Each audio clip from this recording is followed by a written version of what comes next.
It was a rage. People loved it. Yeah, the curly hair. So there were two kind of women who came up to me.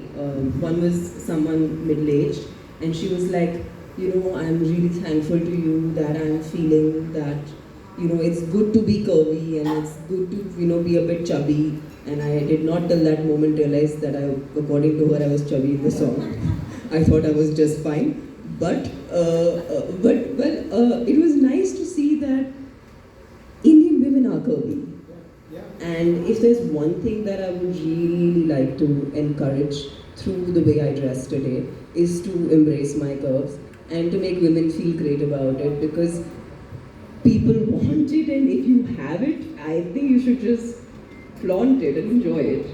And then I had a very young girl who had made a reel on the same song, and she was like, I went and I bought the same animal print fabric and I bought the same color and I made that, and I got it made from my tailor and I did this reel, and she was showing me the reel. So I was like, that's what's happening right now with what as actors we are doing. Someone that young is getting influenced in terms of ideas. She curled her hair, she did exactly what I did.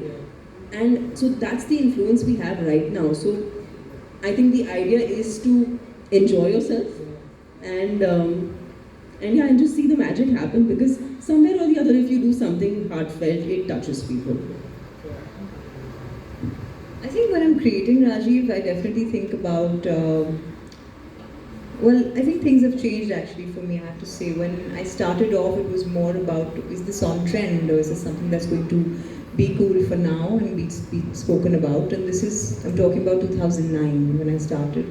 And today when I'm creating something, and when I did my first bridal collection, which was late last year, I remember thinking, I'm not doing this for now. I'm not doing this for the next bridal season, or I'm not doing it for even the next year after that. I'm doing this for women who will hopefully be brides maybe 5, 7, 8, 10 years down the line, maybe 20 years down the line. And I think that's how the largest bridal brands, houses have been built in this country. They have not been built overnight. They've taken 20, 25 years, some of them.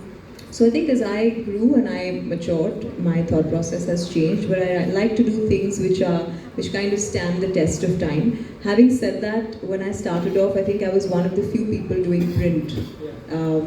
And I did the Tamil print and I did the palm print and all of those prints, and I remember thinking, man, this is way too ahead of its time. And I'll tell you, the first time we started to retail that collection was right after I did Gen Next, and it was at Azar, which is the multi-designer store, and nothing sold. The entire rack has come back to me.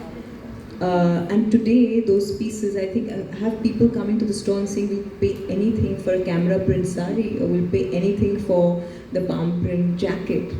And I remember feeling dejected then and thinking I'm not doing the right thing. But I think in some way, subconsciously as creators, there's also a little bit of creative satisfaction that has to come in from the work that you do. And for me, it only comes when I do a little bit of both. It should be a little bit on trend.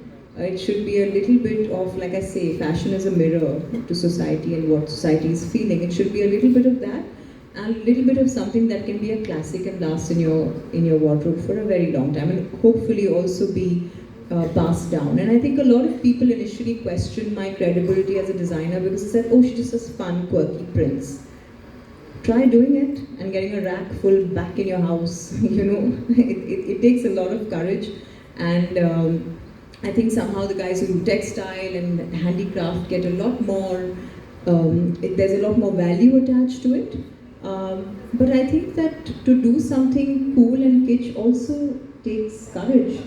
So I think I'll always do a bit of both. I'll do something to, like I say, my work is a bridge between commerce and art, and it will continue to be that. One particular morning, and I cannot tell you, we couldn't eat breakfast because only people kept coming to the table to talk to Masaba and tell her how much they love her collections. And it was because you were in a cap and you just like were facing. No, I love it. I was so happy to just see. And there were some people who were not from the country. There was one gentleman who was not from India, and he was wearing her shirt. And he just like came up and he was like, listen, look, I'm wearing your shirt. And it was a matter of great pride that today Indian designers, Indian work is everywhere. It's really being spoken about, it's being celebrated, it's being looked up to. So I think it's a great time for Indian people to be so proud of what they do, be it in fashion or anything else.